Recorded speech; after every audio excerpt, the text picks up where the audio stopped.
Hi, this is Dave, and before we get to the show, I wanted to ask you a favor. One of our goals this year is to grow the show so that What Does Star Wars Mean to You reaches more listeners. And that's where we're asking you for help. And it's really easy. Wherever you listen to us, please hit that subscribe button. If you're liking the show, give us a 5-star rating and review on the platform you listen to us. We make a lot of fun of the algorithm and the smash that button thing, but it really does help us get noticed by new fans. And if you want to join in on the conversation, find us on social at Star Wars Mean to You. That's Star Wars Mean, the number 2 in the letter U. Now, let's chat some Star Wars. Although I don't know the interior temperature of a Tauntaun, so you never know. Maybe that's what saved them. Hello there, this is Alora, and I'm a prequel trilogy kid. And this is Dave, and I'm an original trilogy kid. Welcome to What Does Star Wars Mean to You, the show where we talk to all kinds of fans of Star Wars to take the hate out of the debate and look at the franchise from a certain point of view, one fan at a time. Yeah, and today's guest is Juan Montes, who is a former coworker of mine, now friend. We love having friends on the podcast. Yes, we do. We've had a few. Yes. Juan, though, he's an experienced broadcast producer in his own right. Like, he's been a showrunner, he's an Emmy-nominated news producer, and a photographer. Really talented guy. Oh, whenever we have these type of people on our show, I always feel like a little less. I'm like, ooh, I do a Star Wars podcast and I watch a lot of TV. No. I think he's going to think you're cool because he asked if we'd be interested in having him on, which I love. I love it when we have guests reach out to us and be like, hey, I want to come chat Star Wars with you. Absolutely. Those always end up being the most fun interviews. So another fun thing about Juan, he mastered sourdough while living in a dry cabin in Alaska. And I think he's very proud of this fact because it's across like all of his professional bios. Yes. Well, I had to look up what a dry cabin is, and it's a cabin without running water or plumbing. And I thought, yes, wow. And I think a lot of inland areas of Alaska have dry cabins. It's still really, that's an impressive way to live. That takes work. Yes. It's like extreme camping. Anyway, but what brings him here today is his love for our favorite galaxy far, far away. Juan loves to create like fun parody videos. I always kind of knew him at work to be like, if someone would say something funny, he'd like start editing something as like a joke to go with it. Oh my God, that's awesome. He's great. He did a whole funny series leading up to May the 4th last year, including a Bantha milk commercial that he just like whipped out of nowhere. So I think this is going to be a fun conversation, and I'm excited to have him on. Excellent. Let's go to it. Okay. You know what I want to say? I want to say this. Luke, we're going to have company. So we start with 5 with the Force. This is a standard set of 5 questions for all our guests. And the first one is super easy. Which Star Wars movie is your guilty pleasure? Guilty pleasure. That's because I do have a favorite, but there is a guilty pleasure. Yeah. And I would have to say probably the Phantom Menace. It has to be the Phantom Menace. That's the guilty pleasure because that's my first. That's my first in theaters that I got to see. Yeah. Yeah. Yes. Yeah. Good choice. I totally can understand that then. A lot of entryway into Star Wars and Phantom Menace is a big one. I love a prequel trilogy kid. Yes. I'm definitely a prequel trilogy kid, 100%. Okay, for this one I have to roll a D6. 2. Who is your favorite minor character? My favorite minor character would probably have to be, of course, it has to be Boba Fett. Yeah. And it's a toss-up between Boba Fett and Jango Fett, because obviously, prequel trilogy kid. But then I was watching the original trilogy, and it's like, oh my God, this character, he's just so amazing, so mysterious. Right. And of course, the TV show came out, and there's a whole thing about that, but it's still Boba Fett. Yes. The Fett family line. The Fett family line. I would love to see that postcard, or a photo album, the Fett family reunion, and it's just all clones. In Mandalorian armor. Yeah. What is your favorite line to quote? Oh, that's a really good one, actually. My favorite line to quote. Oh my God, there's so many of them. Yes. I'm gonna have to go with, and I can't quite remember it, but it's like it's Yoda's line in Empire Strikes Back. Fear is the path to the dark side. Fear is. Oh my god, I can't remember it. Do you guys remember it at all? Oh my god, Fear's. I know the prequel one, which is fear leads to anger. Anger leads to hatred. Hatred leads to, or is it? Fear leads to anger. Anger leads to hate. Hate leads to suffering. Suffering leads to the dark side. Yeah. Suffering leads to the dark side.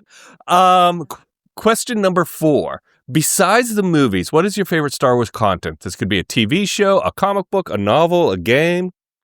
I recently finished the Heir to the Empire trilogy from Timothy Zahn's Heir to the Empire. Yes. And I loved it. I absolutely fell in love. Like, I actually picked up, because he started writing again, Timothy Zahn, with some of his newer books for Thrawn, I'm just keeping on going with his Timothy Zahn trilogy books, and I loved them. Nice. What was it about the original Zahn trilogy that really sucked you in? I think it's like the continuation of the 3 main characters, Luke, Han, and Leia. And then, of course, my favorite villain. I mean, Vader is a fantastic, right? A visual villain. It's iconic. But then, just on the page, Thrawn is just such a calculating, icy character, and I loved him. Yeah. Okay. Question number 5. You're a journalist, so if you were in the world of Star Wars, what era do you live in, and what story are you chasing? This is a really good question, because I used to be a journalist as well for my career a little bit. I did a lot of news work as a news producer. So if there was an era I would have to cover, it would have to probably be the prequel trilogy when Senator Palpatine was just coming up, and I would be fact-checking the F out of them. Excuse me, Palpatine. I'm not sure we should do these executive orders here. I think that's going to really harm people, I don't know about that. I love that so much. Like you have your own podcast, and you're broadcasting fact check. I love that. Yes. Today on Empire News, Senator Palpatine launched all of these clones to this one planet. That is great awesome. Answer. That's my favorite awesome. 5 with the Force answer ever. Yeah. Okay, so that was 5 with the Force. Now we got a really good Star Wars baseline. Yes, we got a really good Star Wars baseline. What was your first introduction to Star Wars? Well, spoiler alert, it was Phantom Menace. But can you take us through that experience? Or maybe it wasn't Phantom Menace. That was just the first one you saw in theaters. Oh, I missed that. Yes. It was the first time I saw it in theaters, and I feel like everyone I talked to has a very similar story. Some people got to see the original trilogy in theaters. I got to see it in VHS. My dad took me to Fry's Electronics. I don't know if you guys remember Fry's Electronics. Yes. It's like the Omega Radio Shack. And it's like the Walmart of Radio Shack. A bunch of electronic stuff. And I used to love going there in California because they used to be theme shaped. I'm having this little moment with Fry's Electronics because I miss it so much. Yes. It's gone now. They were like temple themed. So you would go inside and there was like this electronic store was shaped like a pyramid, like an ancient pyramid. It was wild. So I'm already like livening up this 9-year-old, Juanito little boy, going into an ancient temple, and then you walk in, and it's just electronics, Yeah. But then we walk down this aisle, and my dad's like, "Oh, I used to see these movies in theaters, the VHS, the re-release of the Star Wars trilogy, original Star Wars trilogy," and he picked it up and he popped it into the VHS player when we got home, and I was just sucked in. I was sucked in. By the original trilogy. That's awesome. Did you watch it kind of like back to back to back for the first time, or was it kind of like each night was an event to watch it? I think I watched the first 3 with my dad, and then I just kept watching them. Like I just kept on. I think I was like 9 or 10. I can't remember. I'm definitely younger than 10, but I just kept putting on the VHSs. I just kept on watching the movies and loving them, and then I just started creating my own little characters in the playground, going like, I'm Han Solo, and you're Princess Leia, with my sister. You're Princess Leia. I'm Han Solo. Let's just. I think it would be more true to the story if your sister was Leia and you were Luke. Yeah, you're right. Let's not get into the whole incest thing whatsoever. Yeah. No, but everyone wanted to be Han. I mean, that's like such yes, a I wanted to be Han. thread through all of the interviews. Yeah, I wanted to pilot the Millennium Falcon. That's just absolutely. What I wanted to do. Yeah. Now, after you saw the movies and you're watching them all the time, did you like get into the toys? What other ways did you interact with Star Wars as a kid besides dragging your sister in to be Princess Leia? I got into, I mean, it was like a whole spiral from there because it was just like a build up. And then 1999 came in and we're like, a new Star Wars is coming up. Oh my God, you know? Yes. I got into the toys. I obviously collect toys, some of the toys from right now. And then I really loved, honestly, like I'm going to get a tattoo on this. I love Star Wars so much. I got into just making my own stories, like just like play acting them. Yes. I wrote some of them a little bit. I have like tiny little stories about writing like little I got into the games a lot. Shadows of the Empire for the N64 was like one of my biggest games that I played back then. Yes. And then Dash Rendar, that character, I remember writing stories about Dash Rendar because he was basically like a Han Solo carbon copy. And I was like, and I wrote like little screenplays about Dash Rendar's adventures and stuff. And that's awesome. Yeah, so they was so great, and like that really influenced like my storytelling and what I do like now. What was it that you think really resonated with you? Was it the character archetypes? Did you love like the special effects and the action sequences? Was it really just like the world building or all of the above? Probably the world building because it's something I had never seen before. One of my favorite movies growing up as a kid was Alice in Wonderland. The Disney movie Alice in Wonderland, and I remember my mom telling me that you just put that movie on repeat over and over. We got so sick and tired of watching Alice in Wonderland. But I remember crying. During the moment in Alice in Wonderland where she was just all alone in the forest, and like the Cheshire Cat had just left him, and the whole world building of that moment. And then I didn't get that moment again, that feeling, until I watched like Luke Skywalker in the sunset scene, and then his entire Uncle Owen and Aunt Beru are dead, and I was like, oh my God, I'm crying. Oh, well, it's an intense beginning for Luke. You know, it's like a lot of things change all at once in the span of an afternoon. His whole world changes. Yeah. Absolutely. It comes burning down, like, you know. Yes. Just like his family. Just like. Sorry, that's not funny. No, we love some dark but it's humor. kind of hysterical. How would you say, I mean, Dave already kind of asked like how it impacted your day-to-day life as a kid, like, but what would you say like was the transition of your Star Wars fandom as you got older? Like, did you get more into sci-fi? Did it kind of like open you up to like a whole new world of storytelling in that way? Did you kind of chase that? Yeah, I think once I saw it in theaters, The Phantom Menace, I kept on watching them, and it was weird because when I saw Revenge of the Sith, I hated it, which is weird. What? I know. Wow. Isn't that I didn't appreciate Revenge of the Sith until I was much older. So I took a break from Star Wars after I saw Revenge of the Sith, because I think at that point I was like 17, and I had watched the Clone Wars, like the original like Clone Wars TV series, the 2D cartoons, and then I watched Revenge of the Sith, and I remember what put me off was the droids sounded different than they did in episode 2. They sounded more cartoony. Oh. Yeah, if you notice in episode 2, the droids sounded mechanical, right? They were like Roger, you know. Yeah. That's pretty good. That was actually pretty good. Yeah.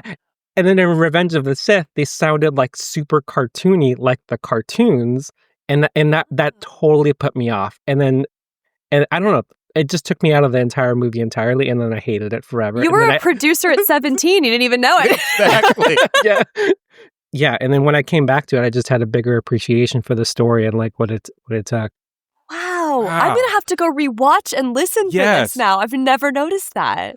Well, let me ask you this. When you saw Phantom Menace, and it's your first experience in the theater watching a Star Wars, did you love it? Yeah, I mean, you were probably around 12 because did it really hit you the way I think George Lucas intended it to hit the younger fans? It did, and I could say it because I loved JarJar Binks. Awesome. Yeah, I was a big JarJar Binks fan when I was a kid, and I didn't get the whole Jar Jar hate until I was older. It's like, why are you guys hating on Jar Jar? What do you mean? I loved him. I like acted like him. I was a total dork acting like Jar Jar Binks. So George Lucas totally hit me with that. Like he won. I love how unapologetically Jar Jar fan you are. Like, I hate the hate for Jar Jar. I've said it before on this pod. I had his action figures. I, too, was a Jar Jar fan. I deeply appreciate that. And then, so you see Attack of the Clones, and then you go see Revenge of the Sith, and you kind of hate it. We talked about how the cartoony threw you off. Mm-hmm. After you kind of revisited as you got older, what was it that kind of brought you back into the story? I think it was when we didn't get a lot of Star Wars after a certain period. Like Revenge of the Sith was done. And then we didn't get Star Wars for a while, but I still loved the original trilogy. There were like rumblings that, are we going to continue the story? And then the cartoons started to pick up again, like the Clone Wars series. And I completely just ignored the whole cartoon Clone Wars. I was so turned off by Star Wars at that point that I ignored, like at least like the newer Star Wars, right? Mm-hmm. And newer by then it was the Clone Wars.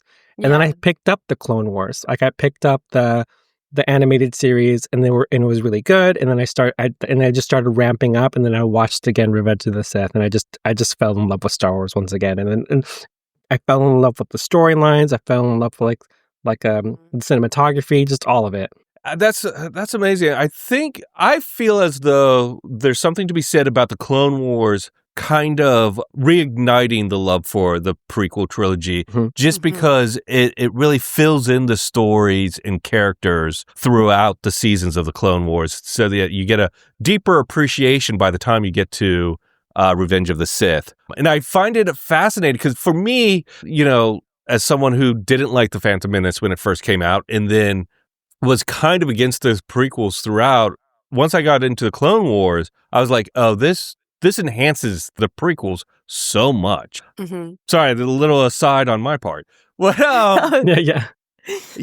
Now, one thing I saw, did you grow up in San Francisco? I did. I grew up in San Jose, so the Bay Area. So San Francisco Bay Area, yeah. Because I was kind of curious if you ever tried to get to Lucasfilm, because you were right like near ground zero of Lucasfilm in the Bay Area. Did you ever try like sneak in or like know someone who knew someone to get in? I did not, and I regret that to this very day. And now, like my entire goal now is to try and make my way to Lucasfilm career-wise. Like, can you imagine? Like that would be my absolute dream to work for Lucasfilm. Like I'll be a PA. I'll be a cook. Like I'll just go to Lucasfilm whatsoever. For the longest time, I didn't know that Lucasfilm was in San Francisco Bay Area, and then by the time I had like gone to college, like, oh yeah, that's right. I guess they are in San Francisco Bay Area. That's right. That's where Pixar is. That's where everyone's there. Yeah. I never got the chance to explore that. Oh, I love that answer though, because I wanted to ask you about how would you describe Star Wars has influenced your like creative endeavor? Like, was that kind of like always at the forefront of your mind as you were going through college and pursuing a career in media and in journalism? I have always felt like it was unachievable until very recently, actually. I've always thought as like film or any kind of that's like just that career wise. It's weird because I went to school for English, and I always thought I was going to be an English teacher. So I was writing a lot, and then I realized that I wasn't very good at teaching kids.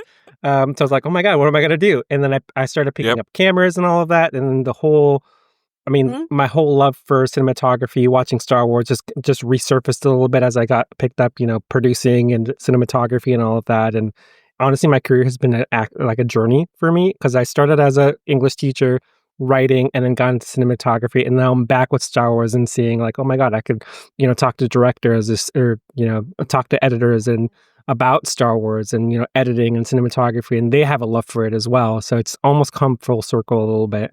I think that's totally attainable for you. I love that. I'm rooting for that. Absolutely. You mentioned about Star Wars inspiring you to get into cinematography or photography. Mm-hmm. What are there any moments in Star Wars where the cinematography really stands out for you? There is I mentioned it earlier, the whole Luke sequence, the sunset, the twin sun sequence, that was so beautiful to me. That whole first movie, and honestly, like the whole prequel trilogy as well, has a lot of very cinematic moments. The story might be a little iffy for some people, but the whole cinematography of that, and just moments, like you could just freeze frame a moment in like Revenge of the Sith, and it's like it'd be like a painting. Like, just like, that's what it would be, right? Anakin and Obi-Wan, like, clashing their lightsabers, and that whole that's a whole poster scene right there, Yes. And of course, the Luke twin sunset scene, like, freeze frame that moment, and emotions immediately, right? And I've always seen that. I've always loved that. Okay. You have the chance to direct or produce your own Star Wars project. Oh, man. What's the dream project? Ooh, yeah. If I were to produce, like, a whole Star Wars movie, I would totally do either spin-offs, kind of like The Mandalorian, or like a continuation of, Luke, Leia, and Han, which is kind of, honestly, like, this is such a good era for us right now, because we are kind of getting in that. We're, Thrawn is coming back, and, they're doing the whole expanded universe a little bit and bringing some characters from that, and it's just like, that's probably what I would do. Wow. I like it. Yeah, absolutely. And it is the time for that.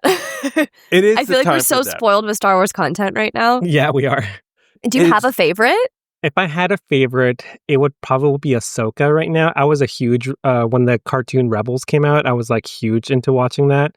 Mainly because it just like, it came back to original Star Wars a lot. Like Rebels just really homage to like, I mean, it was like that era, right? Ezra Bridger and like the Empire and like the struggle against them, and then obviously like the conclusion of that series is just so powerful and just set up for A New Hope. And I was like, oh my God, I'm really reliving A New Hope with Rebels. And then when they brought Ahsoka, and of course that harkened back to the Clone Wars, and then they made the Ahsoka TV series, and then like threw us back to prequel trilogy.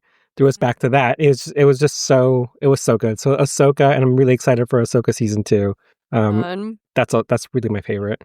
Ahsoka is a great kind of bridge and mixer that ties the Clone Wars to the original trilogy really well. And when I say Clone Wars, I include the prequel trilogy within that. I think her character does a great job of that and gives it kind of a consistency that's really nice to see. They're really doing a lot of bridging of the generations, I feel. Like there's like, I mean, Ahsoka, and I was kind of scared when that show came out, because when Ahsoka came out, like I felt like, oh, well, people aren't going to know who this character is because they haven't seen the series, or they haven't seen X, Y, and Z, they haven't seen Rebels, and maybe to some extent, maybe it fell a little flat with some people. But if you watch the show, it gives you spoilers, right? It gives you it gives you Anakin. He shows up.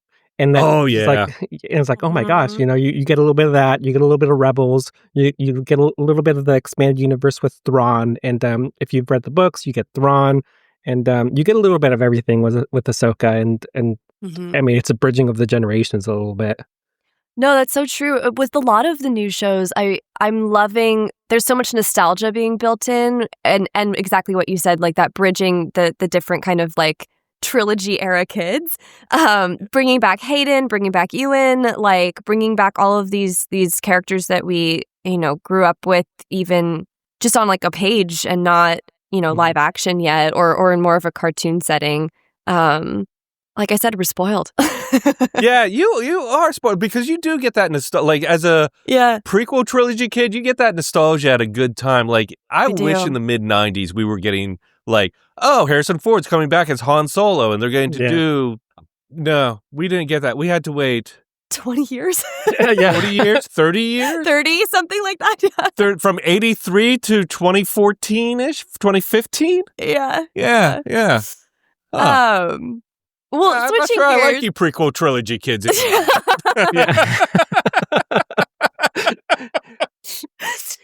So, one of the things that I love about following you on social media is every now and again you pull out like a funny little like fan edit, or like a fun parody that you've created, and I'm wondering like what inspires your ideas, and if you have a favorite piece that you've made. I went all out for last year's May the 4th. Yeah. That's what I did. I did like 3 social media posts that were supposed to, like, I think it was because they were releasing the Phantom Menace. And I was like, Yes. oh my God, I get to That's see right. Phantom Menace again in theaters, even though I've seen it several times. But I was so hyped for the Phantom Menace to watch it in theaters again. I just like released all these social posts. Like there's a Bantha Milk social post where it's My like favorite.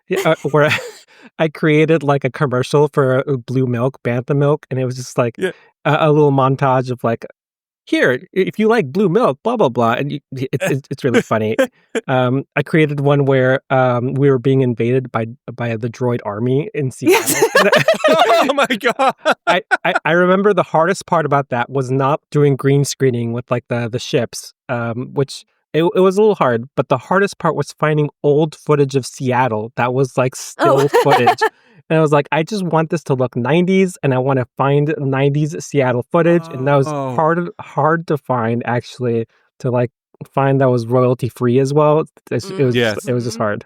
That's awesome. Yeah. So let me, before I get into the question I was going to ask, I do have to ask this. You were living up in Alaska. It sounds like inland, like you may have been in the boonies because you lived in a dry cabin. Yeah. Did you pretend it was Hoth? Oh my God. I did take pictures of, I brought like an AT-AT when it was snowing a lot. So I had an AT-AT toy, and I took pictures of like an AT-AT as it was snowing. But it did remind me a lot like Hoth, yes.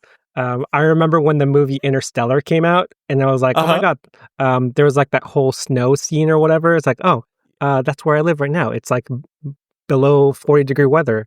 And this is where I live. But yes, I definitely do remember it being really cold. I'm like, this is what it must have felt like when Luke, his Tauntaun had died, and he was just trekking through it. And I would just picture like, because I was dressed like in gear, like in parka, especially when I was walking. But like, I just imagine like Obi-Wan Kenobi just coming out of nowhere in his shadowy self, going, Juan, remember you have a 9 a.m. class.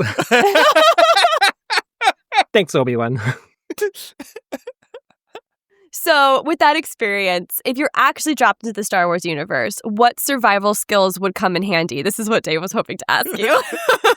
If I was in Hoth in particular, sure, I will relate that, because if it's Fairbanks, Alaska, and I need some survival skills, probably a good parka, And I will say, when I was watching Empire Strikes Back and they had those parkas, and I was looking at Luke Skywalker and Han Solo, and going like, listen, dude, there better be a bunch of layers underneath that parka, because you're gonna need a lot more. And if the temperature, if the temperatures of Hoth are similar to the temperatures of interior Alaska, you're gonna die. You're gonna be dead in like 30. You're gonna be dead in like 30 minutes. It's like, what are you doing, Luke? You should be dead right now.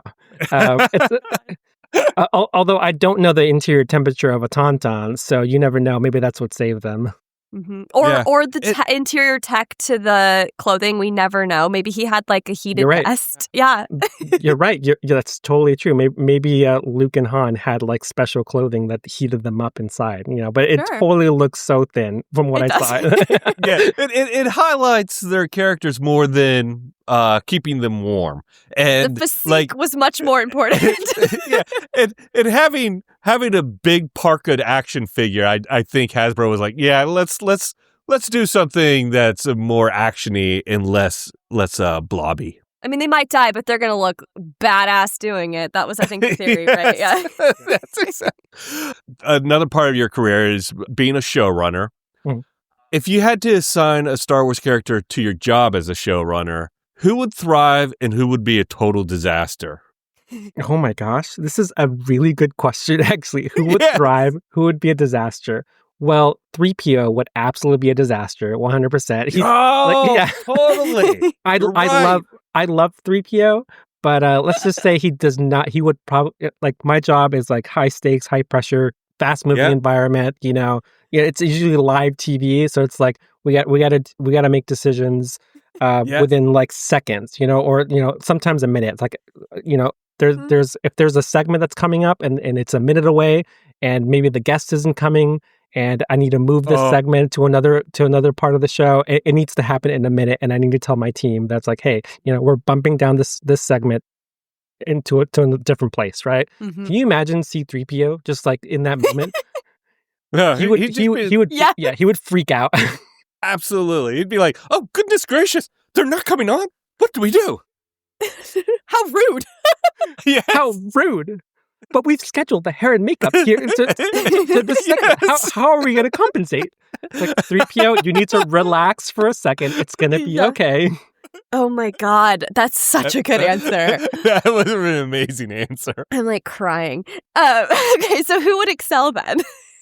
Oh, yeah. Obviously Han Solo. Oh. The dude thrives on like precise decision. Can you, like, when he was piloting through the asteroid field, he was just like, I'm going to go into the asteroid field and I don't like, I'm going to wing it. I'm going to wing it. I'm going to eyeball this one. Yes. And oh my God. And that's like two contrasting things, because when he was going through the asteroid field, like the other character that was like absolutely panicking was 3PO. And he was just like, the chances of survival are like X, Y, and Z. And you're like, never tell me the odds. Yes. Yeah. And it's such a perfect, it captures your argument so perfectly. So perfectly. Yeah. Han Solo would make an excellent showrunner. He would make an excellent like show producer, live show producer. Yeah. 100%. I also feel like he'd be really chill. Like that's such a good answer, because he'd be like he'd handle it with swagger. Yeah. Like, yes. So I feel like Star Wars fans love a good debate. Oh yeah, we're a prickly fan base.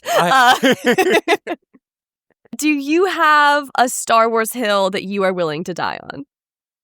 A Star Wars hill that I'm willing to die on, something that maybe like the fan base wouldn't agree, or like I'm very passionate about something that had happened. And what's your hot take? Yeah, what's your hot take? And also, what are you very passionate about? Yeah, I think that's interesting. Oh man, this is a hard one. I don't know if it's a hard take, but I want to say it, or I feel like I'm going to get so much flack for it. But you know what? We could cut it out if you regret it. No. Go ahead and say it. It's because it's so decisive. It's so, I'm just going to say it, and I don't care, because there are people who also think of this. I think George Lucas is not a great director, and people know this. He's not a great director. He's a great producer. I feel like he's a great producer, and that's what he's always been. And I vibe with it so much because I feel like I'm a producer as well. And George Lucas just does. I don't know the guy, I never met the guy, but from what I've seen from like documentaries or read, and like the actors saying that he's like, George Lucas was just quiet on set, and he's like, he told me to like just do more. This like, I remember like Harrison Ford in the documentary saying like, George Lucas, he's quiet, and whenever we did a take, he would just always say, just do it with more umph, like, what the heck, what do you mean? What does umph mean? Yeah, what does that mean? But he had a vision, and he was like a visionary. He had a vision, and he got people together. He created technology. He got other talented people together, which is exactly what like producers do, And that would be my hot take. I actually totally agree with you, and I've said that before myself, is that he's a marvel of a producer. He's probably the producer, but as a director, he has some room to grow. It is definitely a hot take, but I think it's an important one, because I think that it adds a lot of credibility to, the various roles that come together to make a film great. Well, speaking of that, in the sense that as George Lucas is a visionary, what do you think are the top 3 elements that make Star Wars to you? I think, a lot of the only thing I can think about is like the recent Star Wars, right? The sequel trilogy, right? And I feel like in so many ways it's gotten like some of the themes, but not quite like, it's like the world building, the way the world has built, and like the pacing. And I've always thought that George Lucas had a lot of mythology and in his world building, and a lot of like, interwoven with like religion and all of that. He's a very intelligent human, and that's why he created Star Wars. And I just don't think a lot of like the newer stuff gets that, gets a lot of like the mythology, it gets a lot of like the that depth and that vibe, and they're almost like coming back to the original trilogy and coming back to all of those like the foundations of that and just taking bits of that but not creating their own, right? I'm really into the Dune series right now. Like I read the Frank Herbert's Dune series right now, but I started reading his series because I watched the Dune movie with Timothée Chalamet, and I almost, when I was watching the first Dune movie and the second Dune movie, I almost like felt like I was getting those vibes again with like the world building and like the religion and all of that. And I almost like feel like those movies gave me more of those vibes than the current movies do. Yeah. Now, with the Dune story, I believe the first one came out in 1967, but I could be wrong. With the Dune story, a lot of people say, oh, George Lucas ripped him off. You have your hero in a desert. You have hero part of a kind of a religion that, you can affect people's actions by your voice. That's kind of like the Force. You have these people who are up against a oppressive empire. Do you feel like Star Wars takes from that, or is it more just not a coincidence, but more of a homage than a lifting, I guess? Sorry, I love this question because this is my husband and I's biggest debate, and I'm very excited to hear your answer. We might be duking it out here, Laura. Go for it. I think he did. I think he took some elements from Frank Herbert's Dune series, but not completely, because Frank Herbert's Dune series is a lot about, ecology and like, the impact about, a religion and, the world that they're living on Arrakis and, the desert and how it's, impacting, the people there. And George Lucas is more about like mythology and, and very character driven and the hero's journey.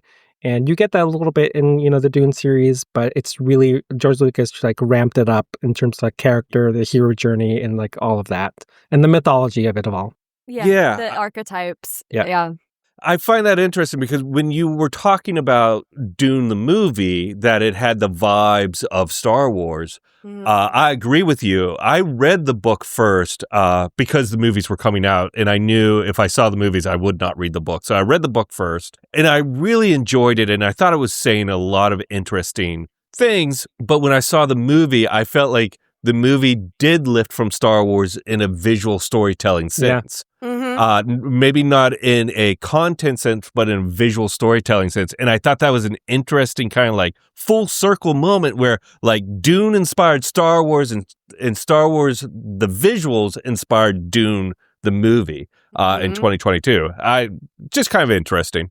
I don't know where to go from there. No, I actually agree with both of you vehemently. I think that there's a danger in when a fandom's like, this got ripped off from X. Because name a story out there that doesn't take elements from stories that came before it. Like, how many films of today were lifted from basic themes in Shakespeare even? Like it's your most like basic kind of like storytelling principle. Art inspires art. And I don't think there's anything wrong with that. Yeah. That's a great way of phrasing it. But back to Star Wars. Sorry. What? What? No. I thought that was great. No duking. I agree with you. Yeah. Juan, what is your favorite Star Wars memory? I actually had a very recent conversation about one of my favorite memories, because I have lots of memories. But this is going to sound really funny. But one of my favorite memories is stealing a toy from a friend. Yeah, it was shocking. But it's a favorite memory because I mean, me and my family grew up in a rough neighborhood. I grew up poor.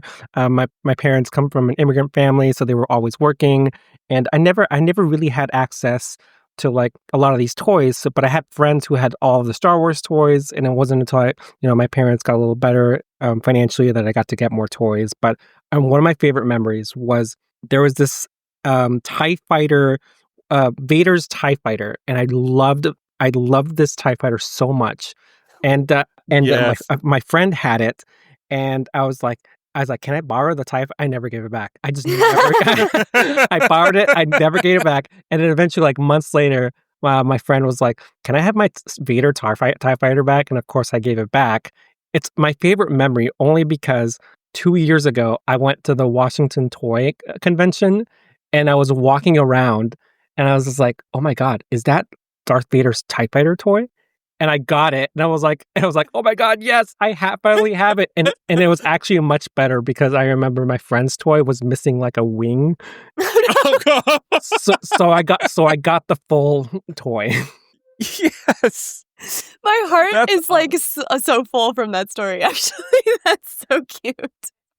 Well, I love the idea. One of the things I do love about Star Wars and collecting too is that opportunity to get those things that you kind of missed the first time around, and to, I guess, to put it in a callous way, fill that hole a little bit in your heart, because I do that all the time. What would you like to see in the future of Star Wars? I would like not to come back to the Dune series, but I will a little bit because it's one of my favorite movies. But I want, especially now that Star Wars is owned by Disney, and I'm really hoping they're going in this direction. I want them to just take some time. I want them to let the franchise breathe a little bit, and it almost feels like that. I mean, they're a corporation, so they're milking it as much as they can, right? Oh, of course. But you can't. You have to let it breathe a little bit. We fell in love with Star Wars because the mythology, George Lucas, it was his baby, right? And he took care of it, and he took it in a direction, and it just needs to breathe a little bit. And moving forward, I just want stories that breathe a little bit, that push the medium for filmmaking, not just not. And I say Disney because one of the biggest successes is the whole Marvel franchise, right? And they just keep pumping out those movies, and they have a formula to them. And yes, they're entertaining. I call them like popcorn movies, right? Like you just go and you just eat popcorn and you watch it. But to me, Star Wars is not a popcorn movie. I mean, some of it can, but and there's nothing wrong with the Star Wars popcorn movie. But I just want to see more of like that. Okay, I'm here to see a film, not here to eat popcorn and just like check out my brain, and that's what I feel like I've been doing a lot with Star Wars. I'm checking out. I'm here to just watch a movie. I'm not here to watch, filmmaking. Cinema, yeah, cinema, exactly. And I want more cinema from my Star Wars. Mm-hmm. That's awesome. That's a good answer. Yeah. So we've talked a lot about your Star Wars journey, like how you got in it with the VHS tapes and watched them, I'm sure, until they snapped.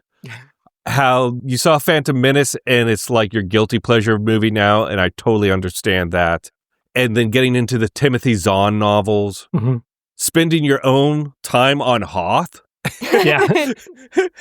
and then how it influenced your creativity and influenced your career and wanting to be a producer and work in the industry. Having discussed all this, can you tell us, what does Star Wars mean to you? I touched on it a little bit throughout. And to me, I have, and I kind of said it earlier too, is like, I want to get a tattoo of like Luke's sunset scene. To me, Star Wars means filmmaking and just the whole process of it. I've watched a bunch of like documentaries of like the making of Star Wars and all of that. And I just fell in love with like the bringing people together and making a film. And it's, as I've grown older and as I've entered my career as a producer, I've started seeing how really hard it is to make film and TV. It's just really hard because you're just not alone, right? You have to bring everybody together. You have to bring directors. You have to bring other producers. You have to bring writers. And I'm seeing how really difficult it's just to make a movie, and what George Lucas probably went through as he was losing his mind making that first movie, and not knowing what he was handed millions of dollars. It's like, hey, make a movie and make your vision, and it's just like not easy. And to me, Star Wars means filmmaking, and it just means a lot to me because that's what I'm going through right now. It's just like going through making TV, hoping to make short films, hoping to make hopefully feature films later on, and yeah, that's what it means to me. Yeah, that's great. Powerful. Sorry, we always get speechless a little bit when we listen to what Star Wars means to our guests, because so much of it is folks' vocation, and I find that such a wonderful thing, that like, you know, something that could be seen as like, you know, fantasy, or kind of like you said, I think some people probably view as like a popcorn thing. Like, no, there's so much depth, there's so much life in it, and there's so much that we share as fans of the franchise. And so, thank you so much for coming on and telling us what Star Wars means to you. Yeah. Thank you, Juan. I love it. It's such a pleasure. Thank you so much. Where can people find you? Yeah. You guys, you can all find me on Instagram, Juan C. Montes 90 on Instagram. Just hit me up, follow. I've been doing a lot of photography on there. So I do photography. I do social posts. Maybe on May the 4th, you're going to see a couple more, little funny social posts. This episode may drop in May, so that might be good timing. Yes. Yeah. Oh my gosh, that's really exciting. Yeah. But yeah, Instagram. All right. Excellent. And anyone listening that wants to hire Juan on a Lucasfilm production, I can vouch he's awesome and he's great to work with. Anyway. Yeah, I will produce the next Star Wars movie. Hint, hint. It's going to be great. And it won't be just a popcorn movie. It will not be just a popcorn movie. Juan, thank you so much. May the Force be with you. David, Laura, may the Force be with you.